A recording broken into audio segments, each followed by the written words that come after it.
양승태 사법농단 의혹 사태. 어제 문건이 공개가 됐어요. 법원행정처에서 그동안 공개하라고 했는데 안 하다가 밀려서 안 할 수 없어서 이제 공개가 됐는데 196건이 공개가 됐습니다.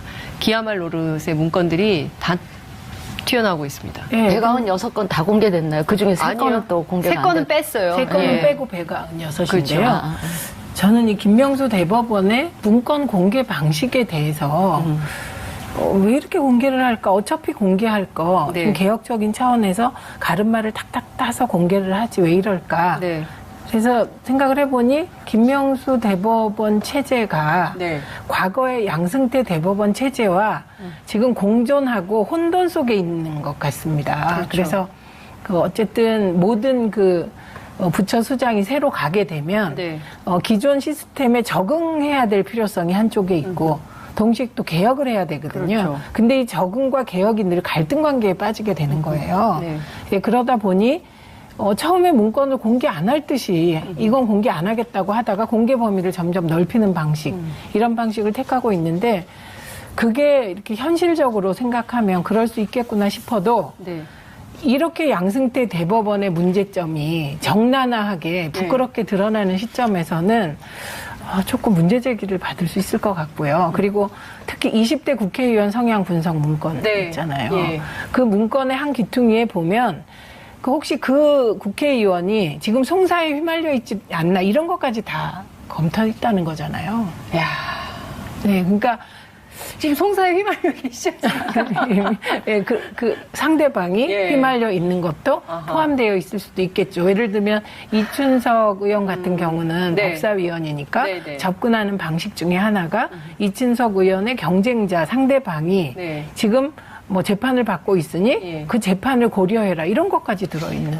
굉장히 이제 꼼꼼하게 다 모든 것을 들여다보고 관리의 대상으로 삼았다는 건데. 그리고 저는 한 가지 예.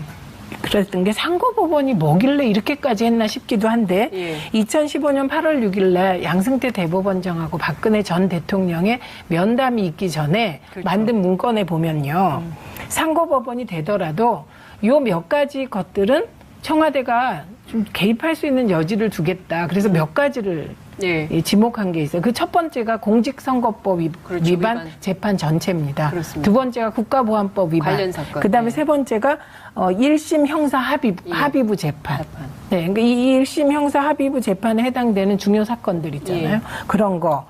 이것들은 청와대가 직접 개입할 수 있게 하겠다라는 것이 들어가 있으니까 이거는 그냥 사법부 독립이라는 개념이 아예 없는 게 아닐까 근데 저는 싶어요. 이게 구체적인 걸 들어가기 전이라도 예. 저는 제가 이게 정파를 떠나서 국민의 입장에서 굉장히 참담하고 우리나라의 그래도 최후의 보루라고 할 수 있는 이 법원까지도 이랬다는 것인가 싶어서 굉장히 참담함을 금치 못하겠는데 우리가 통상 이제 3부가 있잖아요. 입법부, 네. 행정부, 사법부. 그러면 그렇습니다. 입법부나 행정부에 대해서는 우리 국민들이 그냥 그 비판도 많이 하고 욕도 많이 하잖아요. 네. 예, 잘못되는 거예요.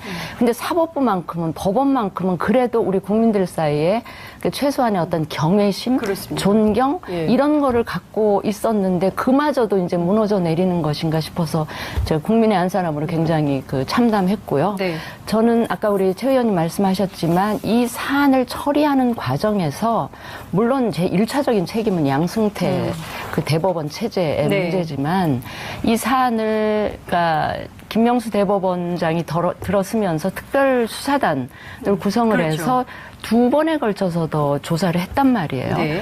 그런데도 이제 그걸 다 알았을 거 아닙니까? 예. 알았는데 왜 국민이 이해하기 힘든 방식으로 이렇게 문건을 떠밀려서 네. 공개할 수밖에 없었는가 하는 현실적인 제약을 이해는 하지만 저는 여전히 김명수 대법원 체제도 네. 제 식구 감싸기에서 과히 다르지 않았구나 하는 국민들의 비판을 저는 받아야 마땅하고요. 또 네. 책임도 결코 가볍지 않다 이렇게 생각을 하고 거기서 저는 벗어날 수 있는 방법이 있습니다. 어떤 겁니까? 20대 국회의원 성향 분석 문건을 네. 전격적으로 공개하는 공개하는 겁니다. 네. 근데 저는 그 문건 중에 예. 국민들은 이기적인 존재고 네. 이 법원 네. 이제 판사들은 예. 굉장히 이성적인 존재 예.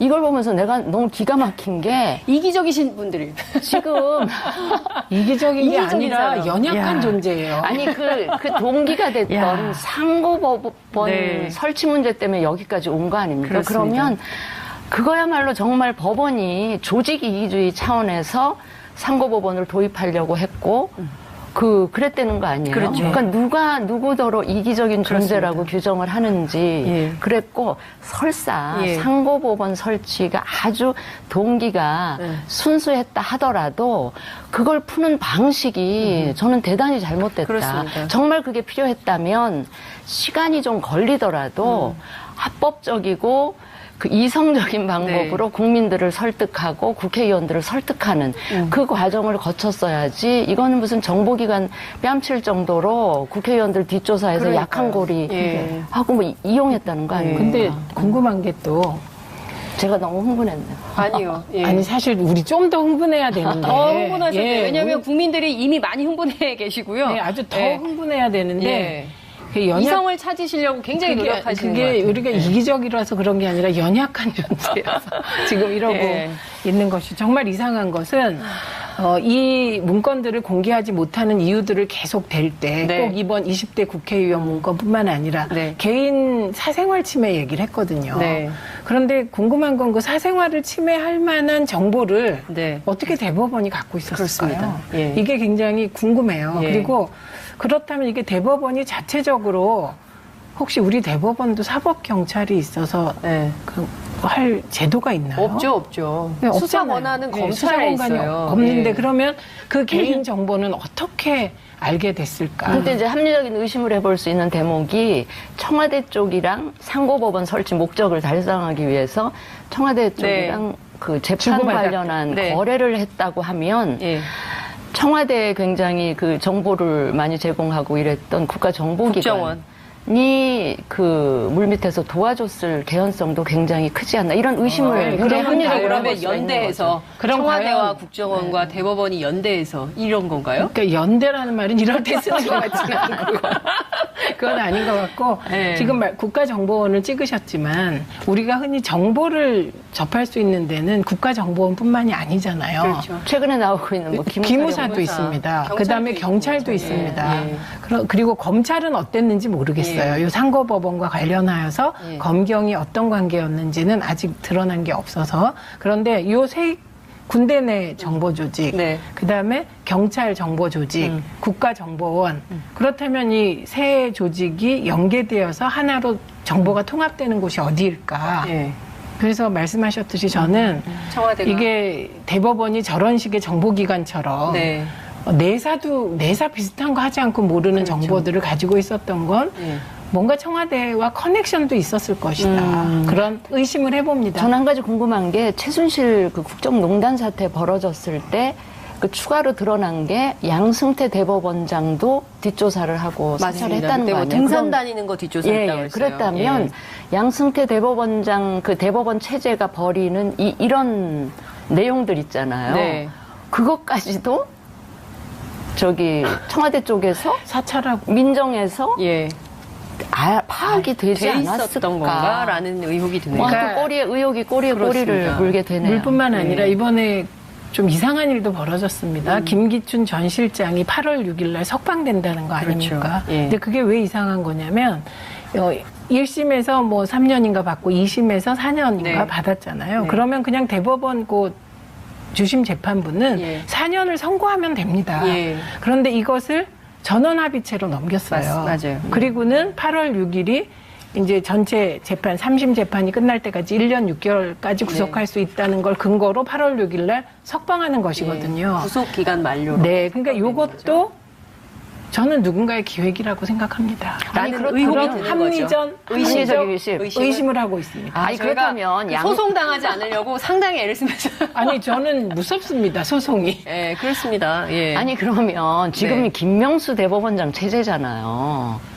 그 양승태 대법원장 체제에서 아까 네. 그 김기춘 실장 관련한 뭐 그런 게 있었다면 그런가 보다 그럴 수 있는데 지금은 김명수 대법원장 체제에서 이 대법원 뭐 전원 합의체로 넘어가고 이런 게 지금 김명수 대법원장 체제에서 진행되는 일인데. 근데 왜냐하면요, 제가 이거 또 설명을 조금 네. 드리자면 예, 예. 이게 이제 그 지금 시간이 막 여러 가지로 흐르기 때문에 우리가 다시 좀 복귀해서 봐야 되는 것이 이 파문 시작된 게 이제 판사 블랙리스트 때지 않습니까? 이제 이때 이거를 재판 거래 내역이 있냐 없냐라고 논란이 불거졌을 때 이 사법부 대법원에 대한 수사가 필요하냐 아니냐, 임종원 전 차장에 대해서 어떻게 해야 되느냐라는 여러 설왕설래가 있을 때 그때 고위 법관들, 그러니까 법원장들 그리고 부장판사들이 반대했어요. 이거 검찰이 수사하면 안 된다고. 그렇기 때문에 사실상 지금 김명수 대법원장 체제이기는 하나 양승태 대법원 시절에 임명된 분들이 사람들이고요. 다 고위법관에 있는 겁니다. 대법관으로.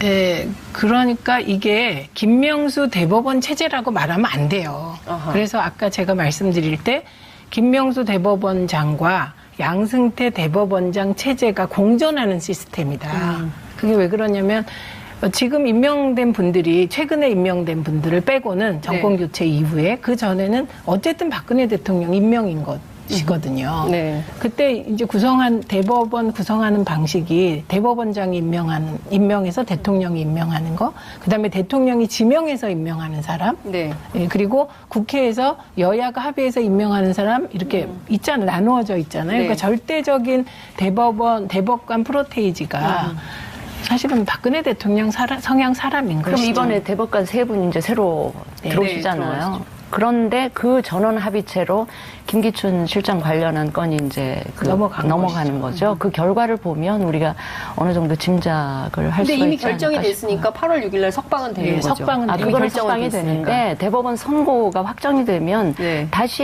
그렇죠. 형을 살게 예, 되면 다시 맞습니다. 또 그리고 예. 양승태 대법원장은 대표적인 김기춘 전 실장 인맥이다. 그렇게 알려져 예, 있습니다. 알려져 있습니다. 박용수 특검이 국정농단 사건 이제 1년 6개월 수사 시작한 지 그렇게 오래됐는데 지금 계속 구속기간 만료로 주요 피의자들이 다 풀려나고 있기 때문에 관련해서 신속한 재판을 해달라고 요구를 했습니다. 관련해서 새로 구성된 대법원이 어떻게 할지 좀 지켜보도록 하겠습니다. 그나저나 지금 그 국회에서 특별법 논의가 진행되고 있는데 앞서 저희가 박주민 의원 전화 연결해서 잠깐 여쭤봤는데 이 특별법을 만들어서 특별재판부를 설치해서 해결하지 않고서야 이게 해결이 되겠냐라는 국민적 그 판단이 있는데 지금 여전히 자유한국당 의원들이 반대하는 모양이에요. 국회 법사위원회에서. 우선 그럼 어떻게 해야 될까요? 이 사법농단의 대전제 네. 그리고 가장 중요한 재판 거래를 인정하냐 안 하냐에 따라 그렇죠. 특별법에 대한 태도가 달라질 것 같아요. 그런데 이렇게 자료가 공개된 상황에서 누구도 재판 거래를 이제 부인할 수 없을 것 같거든요. 그래서 저는 그 20대 국회의원 성향 분석의 구체적인 내용이 공개되면 네. 더 이상 20대 국회에서 야당도 반대할 수 없지 않을까. 공개하겠습니까, 싶습니다. 그런데? 사생활 침해 요소가 있다면 공개 안 한다고 그러는데. 그러니까 제가 아까 말씀드렸듯이 어떻게 대법원에서 만든 문건이 사생활 침해 내용을 담을 수가 있냐. 예. 우리가 흔히 사생활 침해를 얘기하면 이제 기무사가 주로 조사했다는 게 원래는 사실은 군대 내에 간첩이 있거나 스파이가 있거나 뭐 쿠데타 뭐 조짐이 있으면 이런 거 그 정보 캐는 데가 기무사잖아요. 그런데 주로 어딘가에 제출할 인사자료를 만든 것 같고 예. 그 인사자료의 내용 중에 음주를 얼마나 하는지 예. 성향이 어떤지 심지어 그 사생활 중에 남녀관계에 문제가 없는지 이런 거 했다는 거 아닙니까? 그러니까 사생활이라고 얘기할 수 있는 범위라는 게 뻔하다는 거예요. 재산관계, 네. 여성 문제, 뭐 등등. 네. 네, 이런 게, 맞아요. 예, 네. 그게 대법원에서 뭐 그런 거 조사했을 리가 없기 때문에 개인정보에 저촉되는 내용이 있다는 부분이 사실은 저는 그 자료를 보기 전에는 믿기가 좀 어렵습니다. 그러니까 국회의원들이 스스로 나서서 공개해라. 이렇게 할 필요도 있는 거 아닌가 싶은데 진수 의원님 어떻게 생각하세요? 오해받지 않으려면 네. 사실은 그렇게 해야 되고요. 네. 저기 사법농단 특별법 추진에 만약에 한국당 의원들이 반대한다면 네. 그 문건의 내용 중에 상당수가 한국당 의원들이 포함되어 있는 거 아니야라는 의심을 국민들이 할 수도 있기 때문에 저는 한국당이 이 부분에 대해서는 좀 전향적으로 생각을 했으면 좋겠고요. 또 김병준 비대위원장이 또 당의 혁신, 뭐 새로운 가치 이런 거를 지금 천명한 네. 마당에서는 당도 과거와는 다른 입장을 보여주는 게 국민들 신뢰를 회복하는 그러니까 첫 그 시작이 아닐까 싶습니다. 네. 그리고 국민들이 정치가 결국 민심을 반영하는 그렇죠. 거거든요. 근데 누구의 민심을 반영하냐. 이제 이래서 정파가 나뉘는 건데 네. 이 사법농단에 대해서는 저는 어떤 국민들도 분노하지 않는 국민을 못 봤어요. 그러니까 이제 저러실 이유가 없는 것 같고요. 특히 이번에 이게 그 고등학생들이 얘기를 하는데 막 깔깔대며 웃어요. 그래서 왜 그런가 했더니 네. 저 판사 아저씨들이 자기 머리 못 깎는 거래 이러면서 아, 아이들이요. 예. 그런 정도의 사안이 돼버렸어요. 그러니까 예. 사법부는 늘 왜 신뢰도 조사하다 보면 그렇죠. 사법부가 1위고 시민단체가 2위고 예, 예. 국회는 꼴찌고 막 예, 이렇지 맞습니다. 않았습니까? 예, 예, 예. 근데 이제 그런 조사에 사법부는 넣을 수도 없게 된 상황이니까요. 네. 그래서 그리고 어쩜 그렇게 그 구속영장을 그렇게 그냥 기각을 그렇게 용감하게 하실까? 네. 좀 저는 그것도 좀 근데 우선 이 양승태 대법원장 말씀입니다. 이분 지금 뭐 저 출국 금지되어 있는 상황이긴 한데요. 두 분 박병대 전 처장하고 이 증거인멸의 위험이 있으면 어떻게 해야 됩니까? 그래서 구속한 것이죠. 그렇죠. 예. 근데 아직 뭐 아무런 조처가 없어요. 그리고 그 부분에 대해서 징계도 없고 직위해제도 없고 그러니까 이 국민들은 이슈가 나온 예. 시점부터 지금까지 상당한 굉장히 시간이 오래됐죠. 흘렸단 말이에요. 그리고 아마 대법원은 미리 이거 알고 있었던 거 아닙니까? 그러니까 증거인멸을 할 요량이었으면 이미 다 하고도 근데 남았을 요새는 시간이 흘렀기 때문에 증거인멸을 할 방법이 없습니다.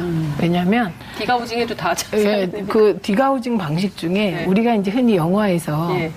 그 망치를 가지고 예. USB를 때리잖아요. 예.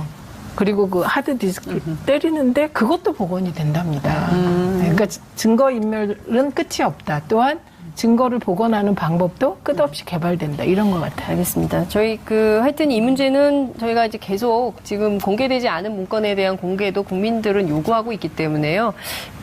대법원이 또 밀려서 하지 말고 자발적으로 남은 그러니까 문건들 좀 자율 차원에서 예. 진짜 국민들 최후의 보루인 법원이 좀 창피하지 설사 않습니까, 진짜? 예. 지금 이 상황이 굉장히 아프고 고통스럽더라도 나는 그 미래지향적으로 다 털고 가는 게 맞습니다. 맞다 이렇게 생각을 합니다. 자, 자유한국당 얘기를 좀 해봐야 될 것 같기도 하고요. 어제 상당히 논란이 좀 됐어요. 기무사 개헌 문건 공개를 주도하고 있는 군인권센터의 임태훈 소장의 성 정체성 문제가 핫 이슈가 됐습니다. 그러니까 제가 굉장히 안타까운 게 네. 저는 김성태 원내대표가 당연히 야당으로서 제기하고 지적해야 될 문제 제기를 했어요. 그게 뭐냐면 저 엄청난 이 국가 기밀과도 같은 문건이 어떻게 군인권센터라고 하는 시민단체로 흘러들어갔느냐. 이 문제 제기는 야당으로서 당연히 해야 될 올바른 문제 지적이었는데 그것만 하면 됐는데 왜 거기다가 핵심이 아닌 제가 보기엔 좀 본질과는 좀 거리가 있는 군인권센터 임태훈 소장이 뭐 성 정체성이 어떠니 뭐 이런 문제를 제기하면서 스스로가 제기한 핵심을 스스로가 제기한 비본질적인 이슈가 덮어버리는 우를 저는 자초했다는 생각에서 굉장히 안타깝습니다. 예. 예. 근데 저렇게 대응하는 건 아마 뭔가를 막기 위해서일 겁니다. 뭘 막기 위해서? 예, 왜냐하면 우리가 상식적으로 생각해도 좀 대응이 네. 번지수도 틀렸잖아요. 근데 저게 만약에 먹혔다면 예, 이런 중요한 이슈를 폭로한 사람이 네. 성 정체성이 불분명하대. 그래서 말하자면 그런 동성애 논란으로 가버린다면 예. 의제가 바뀌는 효과가 있었을 겁니다. 근데 통하지 않은 것 같다. 네. 일단 지금은 예. 그 말씀 드리고요. 그다음에 어제 그 군인권센터 당사자가 네. 나는 성 정체성이 불분명한 사람이 아니다. 네. 이미 커밍아웃을 했기 때문에 그런 얘기를 예. 한 것 같고 예. 그다음에 오히려 이제 자유한국당에 대해서 헌법 정체성이 불분명하고 자유한국당 내에 혹시 기무사와 네. 이런 계엄령과 관련한 논의를 한 사람이 있는지부터 찾아내야 되는 게 아니냐 이런 요지에 네. 반박을 했더라고요. 네, 네, 네. 그래서 저는 김성태 원내대표의 저 말은 사실 기무사건이 진짜 계엄을 준비한 거고 구체적으로 실행 계획까지 짜고 네. 일부라도 실행이 되었다면 이건 엄청난 사건이잖아요. 그렇죠. 그래서 그 사건을 어떻게든 의미를 축소하려고 하는 과정에서 나온 무리수라고 봅니다. 그렇군요. 저는 물타기, 꼼수 이런 건 아니고요. 예. 그냥 좀 생각이 부족한 좀 그거는 더 나쁜 거예요. 어리석었던 것 같아요. 그러니까 늘 한국당이 예. 이렇게 보면 뭐 제대로 짚었네라고 하다가 저런 어리석은 걸 범하면서 본질은 간대없고 비본질적인 것만 막 논란이 되게 만드는, 그래서 같은 야당의 입장에서 참 좀 안타깝습니다. 네. 시간이 다 됐지만 제가 한 가지만 여쭤볼게요. 최근에 그 자유한국당의 비대위원장을 맡은 김병준 교수가 국가주의 논쟁을 부추기고 있거든요. 그러니까 이를테면은 그 최근에 먹방 논란이 되고 있으니까 이제 그 복지부에서 먹방 규제를 하겠다. 왜냐하면 비만 인구가 계속 늘어나기 때문에 그걸 좀 규제하겠다고 했더니 그것이 국가주의적 발상이라고 비판을 했습니다. 그건 엄마주의 같아요. 엄마주의? 네. 엄마주의적 발상 같아요. 아, 그걸 엄마들이- 굳이 보건복지부에 예. 그 규제하겠다고 했다면 이제 그 규제가 될진 전 잘 모르겠습니다. 예, 예. 근데 규제하겠다고 했다면 그건 국가주의가 아니고 엄마주의. 지나친 엄마주의다. 아. 세심하게 너무 살피려고 한 거다. 이렇게 비판했으면 또 좀. 네. 근데 저는 국가주의라는 게 네. 우리나라 역대 어느 정부든 국가주의가 아니었던 정부, 보수 정부든 그 진보적인 정권이든 네. 다 국가주의였다고 저는 생각을 해요. 네. 그러니까 박정희, 전두환, 그 노태우로 이르는 이 군사 권위주의적인 예. 보수 정부도 예.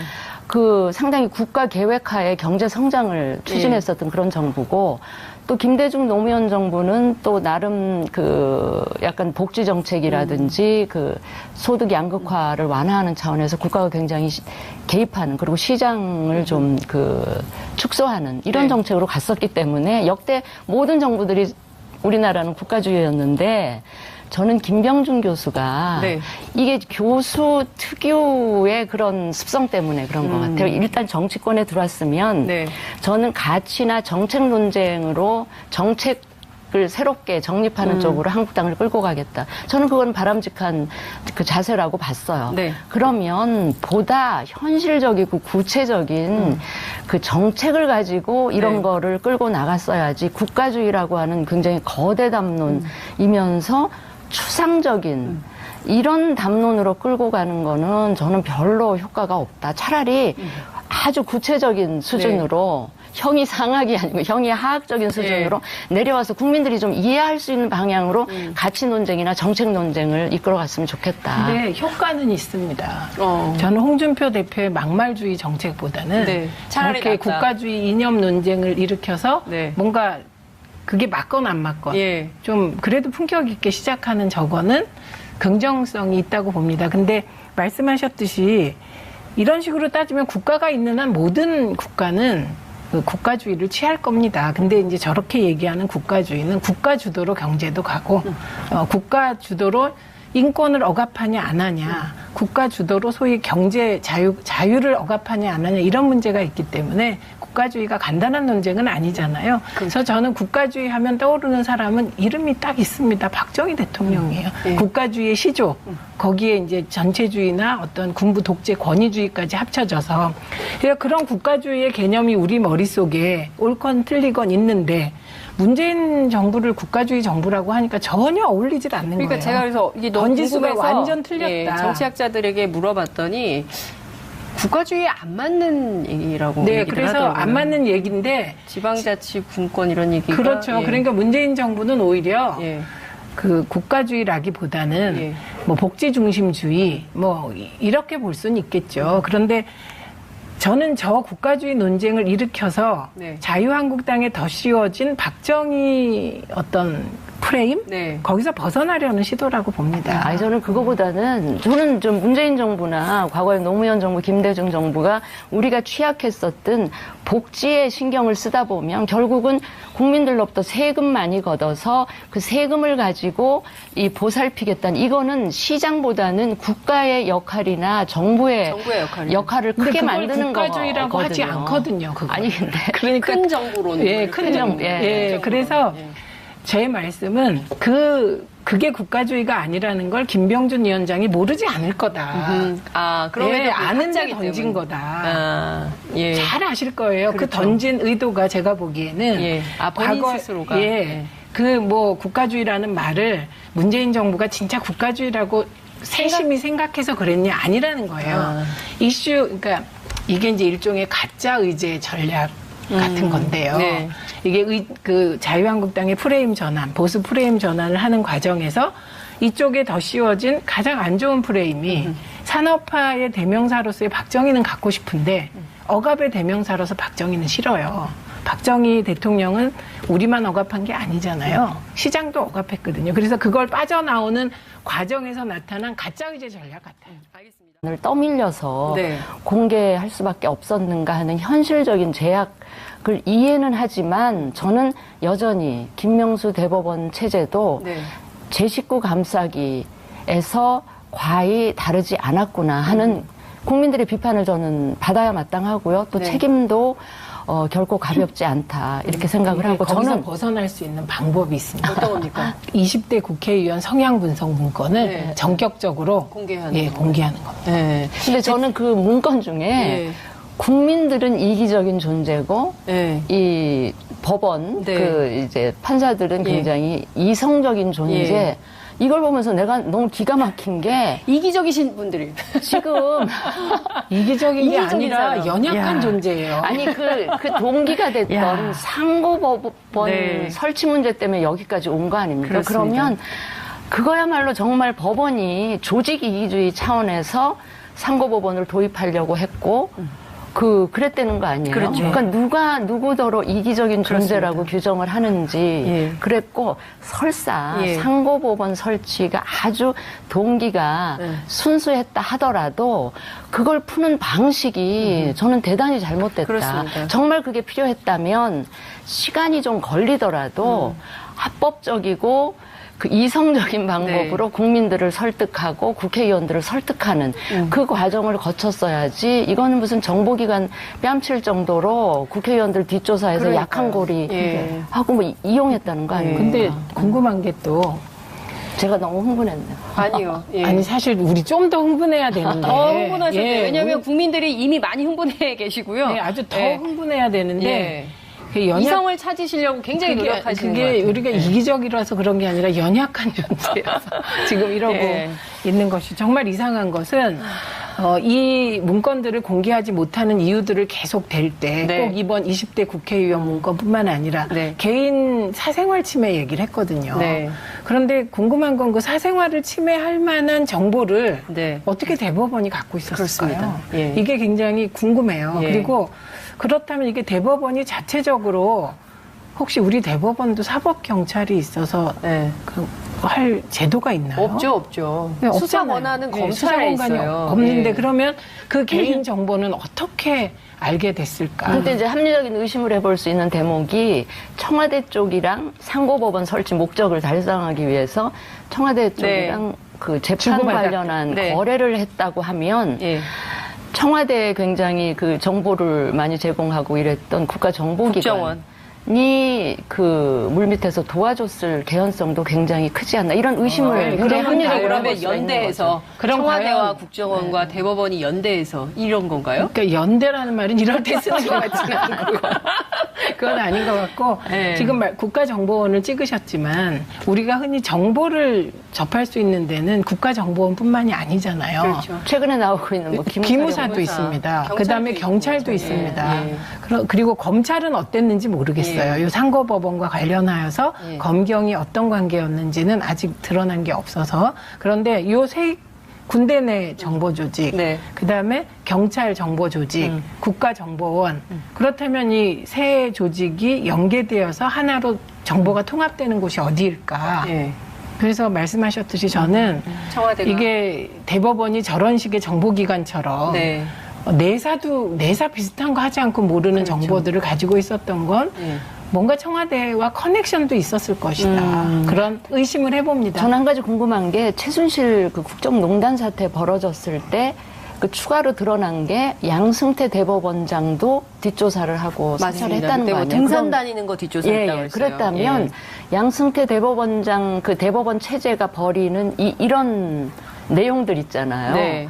그거 양승태 사법농단 의혹 사태. 어제 문건이 공개가 됐어요. 법원행정처에서 그동안 공개하라고 했는데 안 하다가 밀려서 안 할 수 없어서 이제 공개가 됐는데 196건이 공개가 됐습니다. 기야말 노릇의 문건들이 다 튀어나오고 있습니다. 네, 196건 다 공개됐나요? 그중에 3건은 또 공개가 세 안 건은 됐... 뺐어요. 세 건은 예. 빼고 196인데요. 그렇죠. 저는 이 김명수 대법원의 문건 공개 방식에 대해서 왜 이렇게 공개를 할까? 어차피 공개할 거. 네. 좀 개혁적인 차원에서 가름말을 탁탁 따서 공개를 하지 왜 이럴까? 네. 그래서 생각을 해보니 김명수 대법원 체제가 네. 과거의 양승태 대법원 체제와 지금 공존하고 혼돈 속에 있는 것 같습니다. 그렇죠. 그래서 그 어쨌든 모든 그 부처 수장이 새로 가게 되면 네.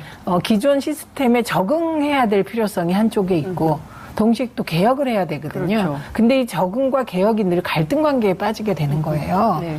예, 그러다 보니 처음에 문건을 공개 안 할 듯이 이건 공개 안 하겠다고 하다가 공개 범위를 점점 넓히는 방식, 이런 방식을 택하고 있는데 그게 이렇게 현실적으로 생각하면 그럴 수 있겠구나 싶어도 네. 이렇게 양승태 대법원의 문제점이 적나라하게 부끄럽게 드러나는 시점에서는 조금 문제 제기를 받을 수 있을 것 같고요. 그리고 특히 20대 국회의원 성향 분석 문건 네. 있잖아요. 예.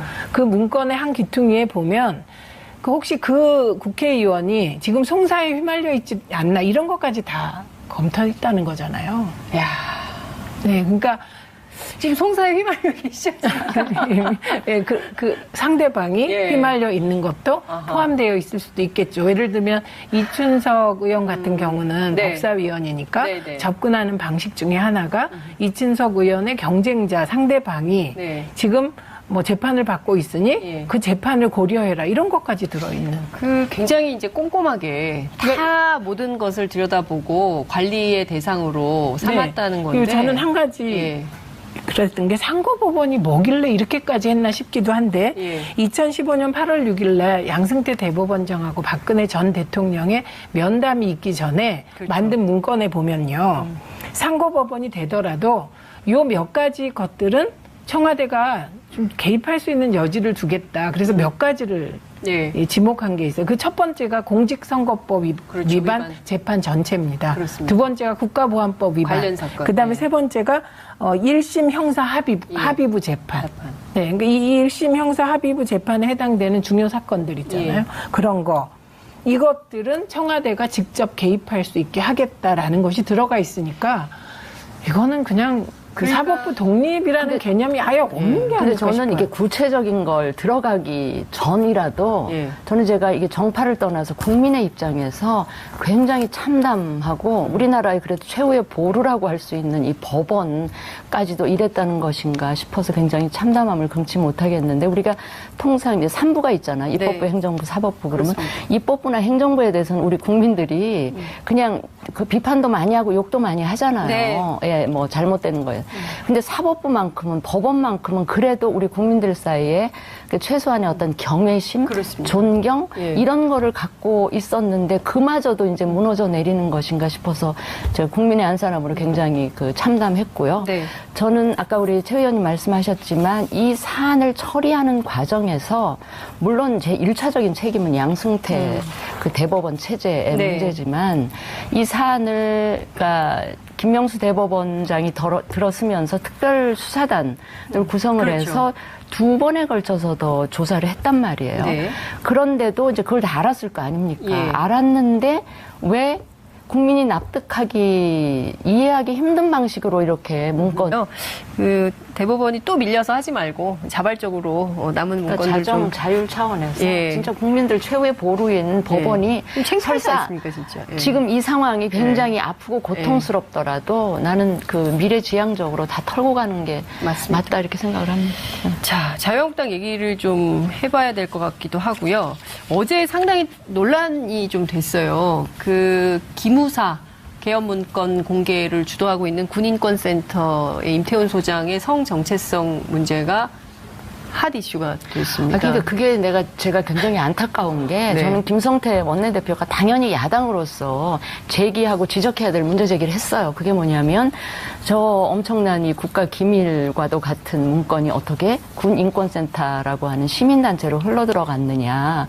이 문제 제기는 야당으로서 당연히 해야 될 올바른 문제 지적이었는데 그것만 하면 됐는데 왜 거기다가 핵심이 아닌 제가 보기엔 좀 본질과는 좀 거리가 있는 군인권센터 임태훈 소장이 뭐 성 정체성이 어떠니 뭐 이런 문제를 제기하면서 스스로가 제기한 핵심을 스스로가 제기한 비본질적인 이슈가 덮어버리는 우를 저는 자초했다는 생각에서 굉장히 안타깝습니다. 근데 저렇게 대응하는 건 아마 뭔가를 막기 위해서일 겁니다. 뭘 막기 위해서? 예, 왜냐하면 우리가 상식적으로 생각해도 좀 대응이 네. 번지수도 틀렸잖아요. 근데 저게 만약에 먹혔다면 예, 이런 중요한 이슈를 폭로한 사람이 네. 성 정체성이 불분명하대. 그래서 말하자면 그런 동성애 논란으로 가버린다면 예. 의제가 바뀌는 효과가 있었을 겁니다. 근데 통하지 않은 것 같다. 네. 일단 지금은 예. 그 말씀 드리고요. 그다음에 어제 그 군인권센터 당사자가 네. 나는 성 정체성이 불분명한 사람이 아니다. 네. 이미 커밍아웃을 했기 때문에 그런 얘기를 예. 한 것 같고, 예. 그다음에 오히려 이제 자유한국당에 대해서 헌법 정체성이 불분명하고 자유한국당 내에 혹시 기무사와 네. 이런 계엄령과 관련한 논의를 한 사람이 있는지부터 찾아내야 되는 게 아니냐 이런 요지에 네. 반박을 했더라고요. 네, 네, 네. 그래서 저는 김성태 원내대표의 저 말은 사실 기무 사건이 진짜 계엄을 준비한 거고 구체적으로 실행 계획까지 짜고 네. 일부라도 실행이 되었다면 이건 엄청난 사건이잖아요. 그렇죠. 그래서 그 사건을 어떻게든 의미를 축소하려고 하는 과정에서 나온 무리수라고 봅니다. 그렇습니다. 저는 물타기 꼼수 이런 건 아니고요. 예. 그냥 좀 생각이 부족한 좀 그거는 더 나쁜 거예요. 어리석었던 것 같아요. 그러니까 늘 한국당이 예. 이렇게 보면 뭐 제대로 짚었네라고 하다가 저런 어리석은 걸 범하면서 본질은 간대없고 비본질적인 것만 막 논란이 되게 만드는 그래서 같은 야당의 입장에서 참 좀 안타깝습니다. 네. 시간이 나됐지만 제가 한 가지만 여쭤볼게요. 최근에 그 자유한국당의 비대위원장을 맡은 김병준 교수가 국가주의 논쟁을 부추기고 있거든요. 그러니까 이를테면은 그 최근에 먹방 논란이 되고 있으니까 이제 그 복지부에서 먹방 규제를 하겠다. 왜냐하면 비만 인구가 계속 늘어나기 때문에 그걸 좀 규제하겠다고 했더니 그것이 국가주의적 발상이라고 비판을 했습니다. 그건 엄마주의 같아요. 엄마주의? 네. 엄마주의적 발상 같아요. 아, 그걸 엄마들이- 굳이 보건복지부에 예. 그 규제하겠다고 했다면 이제 그 규제가 될진 전 잘 모르겠습니다. 예, 예. 근데 규제하겠다고 했다면 그건 국가주의가 아니고 엄마주의. 지나친 엄마주의다. 아. 세심하게 너무 살피려고 한 거다. 이렇게 비판했으면 또 좀. 네. 근데 저는 국가주의라는 게 네. 우리나라 역대 어느 정부든 국가주의가 아니었던 정부, 보수 정부든 그 진보적인 정권이든 네. 다 국가주의였다고 저는 생각을 해요. 네. 그러니까 박정희, 전두환 그까지도 청와대 쪽에서 사찰하고. 민정에서 예. 파악이 되지 돼 않았을까? 있었던 건가라는 의혹이 드네요. 뭐 그러니까 그 꼬리에 의혹이 꼬리에 그렇습니다. 꼬리를 물게 되네요. 물뿐만 아니라 네. 이번에 좀 이상한 일도 벌어졌습니다. 김기춘 전 실장이 8월 6일 날 석방된다는 거 아닙니까? 그렇죠. 예. 근데 그게 왜 이상한 거냐면 1심에서 뭐 3년인가 받고 2심에서 4년인가 네. 받았잖아요. 네. 그러면 그냥 대법원 그 주심 재판부는 예. 4년을 선고하면 됩니다. 예. 그런데 이것을 전원합의체로 넘겼어요. 맞아요. 그리고는 8월 6일이 이제 전체 재판, 3심 재판이 끝날 때까지 1년 6개월까지 구속할 수 있다는 걸 근거로 8월 6일 날 석방하는 것이거든요. 예. 구속 기간 만료로. 네, 그러니까 이것도 저는 누군가의 기획이라고 생각합니다. 라는 그런 의혹이 드는 합리적 의심적 의심을 하고 있습니다. 아니, 그렇다면 소송 당하지 않으려고 상당히 애를 쓰면서. 아니 저는 무섭습니다. 소송이. 예, 그렇습니다. 예. 아니 그러면 지금이 네. 김명수 대법원장 체제잖아요. 그 양승태 대법원장 체제에서 아까 네. 그 김기춘 실장 관련한 뭐 그런 게 있었다면 그런가 보다 그럴 수 있는데 지금은 김명수 대법원장 체제에서 이 대법원 뭐 전원 합의체로 넘어가고 이런 게 지금 김명수 대법원장 체제에서 진행되는 일인데. 근데 왜냐하면요, 제가 이거 또 설명을 조금 네. 드리자면 예, 예. 이게 이제 그 지금 시간이 막 여러 가지로 흐르기 때문에 우리가 다시 좀 복귀해서 봐야 되는 것이 이 파문 시작된 게 이제 판사 블랙리스트 때지 않습니까? 이제 이때 이거를 재판 거래 내역이 있냐 없냐라고 논란이 불거졌을 때 이 사법부 대법원에 대한 수사가 필요하냐 아니냐, 임종원 전 차장에 대해서 어떻게 해야 되느냐라는 여러 설왕설래가 있을 때 그때 고위 법관들, 그러니까 법원장들 그리고 부장판사들이 반대했어요. 이거 검찰이 수사하면 안 된다고. 그렇기 때문에 사실상 지금 김명수 대법원장 체제이기는 하나 양승태 대법원 시절에 임명된 분들이 사람들이고요. 다 고위법관에 있는 겁니다. 대법관으로. 예, 그러니까 이게 김명수 대법원 체제라고 말하면 안 돼요. 아하. 그래서 아까 제가 말씀드릴 때 김명수 대법원장과 양승태 대법원장 체제가 공존하는 시스템이다. 그게 왜 그러냐면 지금 임명된 분들이 최근에 임명된 분들을 빼고는 정권 교체 이후에 그 전에는 어쨌든 박근혜 대통령 임명인 것이거든요. 네. 그때 이제 대법원 구성하는 방식이 대법원장이 임명해서 대통령이 임명하는 거, 그다음에 대통령이 지명해서 임명하는 사람, 네. 예, 그리고 국회에서 여야가 합의해서 임명하는 사람 이렇게 있잖아요. 나누어져 있잖아요. 네. 그러니까 절대적인 대법관 프로테이지가 사실은 박근혜 대통령 성향 사람인 그럼 것이죠. 이번에 대법관 3분 이제 새로 네. 들어오시잖아요. 네, 들어오시죠. 그런데 그 전원 합의체로 김기춘 실장 관련한 건이 이제 넘어가는 거죠. 그 결과를 보면 우리가 어느 정도 짐작을 할 근데 수가 이미 있지 결정이 않을까 됐으니까 8월 6일 날 석방은 되는 네, 거죠. 석방은 아, 이미 그거는 결정은 석방이 됐으니까. 되는데 대법원 선고가 확정이 되면 네. 다시 그렇죠. 형을 살게 예, 되면 다시 맞습니다. 또 그리고 예. 양승태 대법원장은 대표적인 김기춘 전 실장 인맥이다. 그렇게 알려져 예, 있습니다. 알려져 있죠. 있습니다. 박용수 특검이 국정농단 사건 이제 1년 6개월 수사 시작한 지 그렇게 오래됐는데 지금 계속 구속기간 만료로 주요 피의자들이 다 풀려나고 있기 때문에 관련해서 신속한 재판을 해달라고 요구를 했습니다. 관련해서 새로 구성된 대법원이 어떻게 할지 좀 지켜보도록 하겠습니다. 그나저나 지금 그 국회에서 특별법 논의가 진행되고 있는데 앞서 저희가 박주민 의원 전화 연결해서 잠깐 여쭤봤는데 이 특별법을 만들어서 특별재판부를 설치해서 해결하지 않고서야 이게 해결이 되겠냐라는 국민적 그 판단이 있는데 지금 여전히 자유한국당 의원들이 반대하는 모양이에요. 국회 법사위원회에서. 그럼 어떻게 해야 될까요? 이 사법농단의 대전제, 네. 그리고 가장 중요한 재판 거래를 인정하냐 안 하냐에 따라 그렇죠. 특별법에 대한 태도가 달라질 것 같아요. 그런데 이렇게 자료가 공개된 상황에서 누구도 재판 거래를 이제 부인할 수 없을 것 같거든요.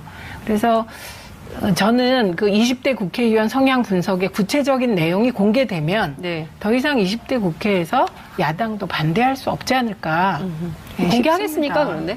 사생활 침해 요소가 있다면 공개 안 한다고 그러는데. 그러니까 제가 아까 말씀드렸듯이 어떻게 대법원에서 만든 문건이 사생활 침해 내용을 담을 수가 있냐. 예. 우리가 흔히 사생활 침해를 얘기하면 이제 기무사가 주로 조사했다는 게 원래는 사실은 군대 내에 간첩이 있거나 스파이가 있거나 뭐 쿠데타 뭐 조짐이 있으면 이런 거 그 정보 캐는 데가 그렇죠. 기무사잖아요. 예. 그런데 주로 어딘가에 제출할 인사자료를 만든 것 같고 예. 그 인사자료의 내용 중에 음주를 얼마나 하는지 예. 성향이 어떤지 심지어 그 사생활 중에 남녀관계에 문제가 없는지 이런 거 했다는 거 아닙니까? 그러니까 사생활이라고 얘기할 수 있는 범위라는 게 뻔하다는 거예요. 재산관계, 네. 여성 문제, 뭐 등등. 네. 네, 이런 게, 그렇죠. 예, 네. 그게 대법원에서 뭐 그런 거 조사했을 리가 없기 때문에 개인정보에 저촉되는 내용이 있다는 부분이 사실은 저는 그 자료를 보기 전에는 믿기가 좀 어렵습니다. 그러니까 국회의원들이 스스로 나서서 공개해라. 이렇게 할 필요도 있는 거 아닌가 싶은데 진수 의원님 어떻게 생각하세요? 오해받지 않으려면 네. 사실은 그렇게 해야 되고요. 네. 저기 사법농단 특별법 추진에 만약에 한국당 의원들이 반대한다면 네.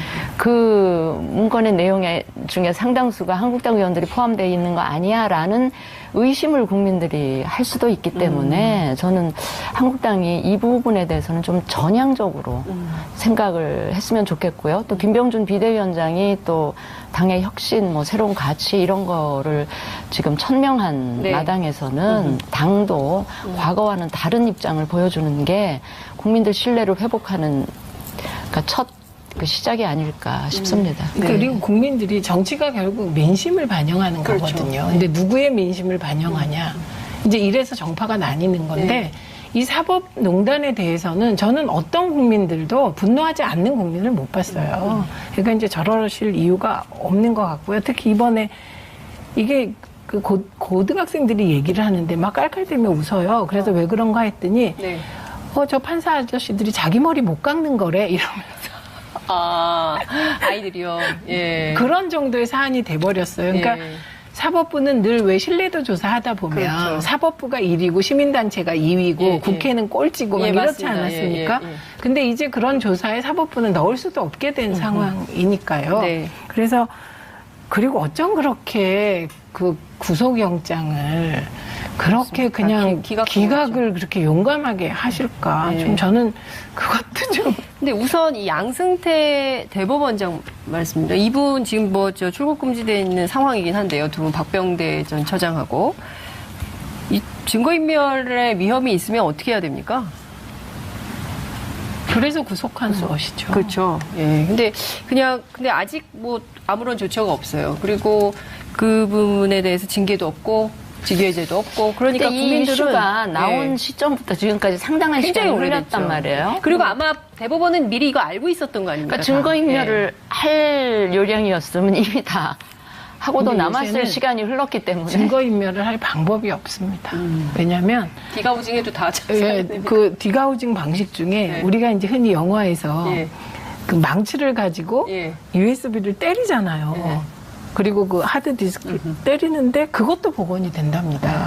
그러니까 증거인멸은 끝이 없다. 또한 증거를 복원하는 방법도 끝없이 개발된다. 이런 것 같아요. 알겠습니다. 저희 하여튼 이 문제는 저희가 이제 계속 지금 공개되지 않은 문건에 대한 공개도 국민들은 요구하고 있기 때문에